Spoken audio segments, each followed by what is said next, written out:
Valens Research, Uniform Financial Analytics. Tesla's obviously a divisive company, and it's a company that we've often railed on. And I'll walk through why we don't like Tesla as an idea in a moment.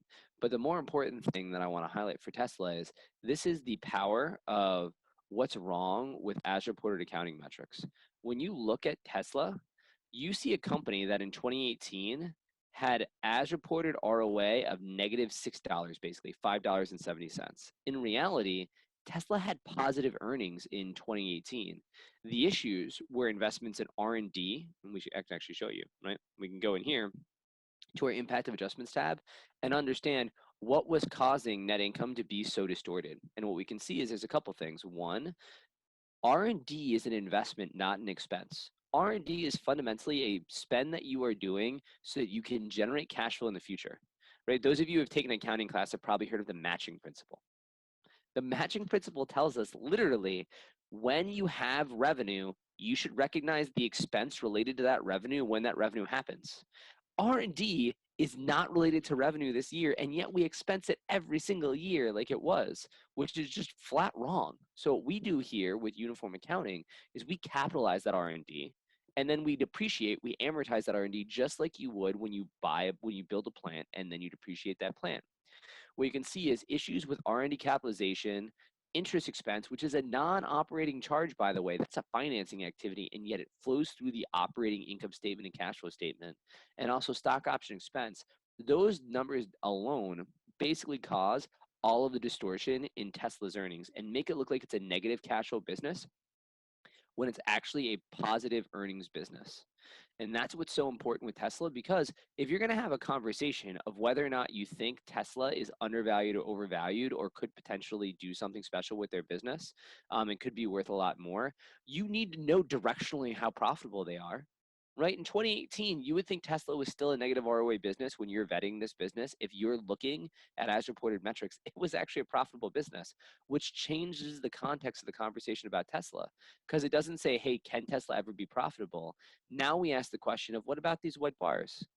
Can Tesla actually do what the market's pricing it in, knowing it has been profitable? And so what's interesting right now is with Tesla, what the market's basically pricing Tesla to do is to double every year for the next 4 to 5 years. So they're saying that Tesla is going to be able to double its production every single year for the next 5 years. And then the market's also saying that Tesla is going to get to an ROA that's around 5%. Well, now the obvious question that I might have is a 5% ROA reasonable for Tesla? So let's take a look.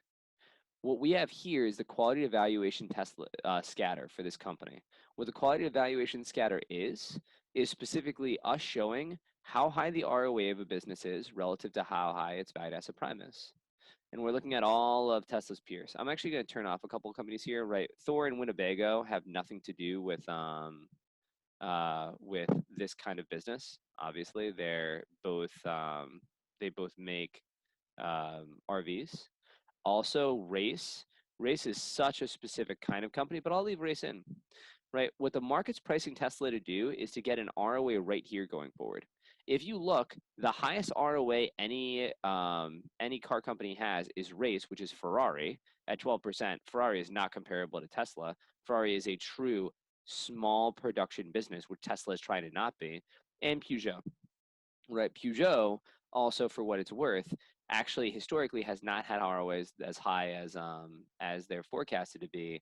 That is a short-term inflection that Peugeot is seeing. If I look here, I can see Peugeot legacy at basically a 0% ROA business. It's having a big run up. Probably ROAs will stabilize where the rest of their peers have, which is between 2% and 4%.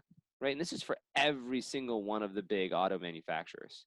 And so what we can see here is, okay, what the market's pricing in is for Tesla to basically have slightly above average returns with massive growth. Is that viable? Possibly.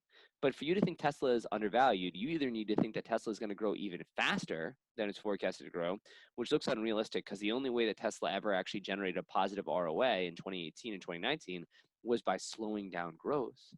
Or you think Tesla is going to have massive ROA expansion because they're not a car company. And if your argument is they're a battery company, not a car company, Well, then you know what? You might actually be able to make that argument. In reality, though, I think that their performance has shown us they are a car company, not a battery company. And that's why we look at Tesla and we shrug our shoulders and we say, ah, maybe, but it really looks fairly valued to us at best. But we couldn't even have that conversation if we were looking at a company that still had negative earnings and that we weren't able to compare it to its peers because we were using as reported accounting metrics. Valens Research, the world's leading source for uniform financial analytics.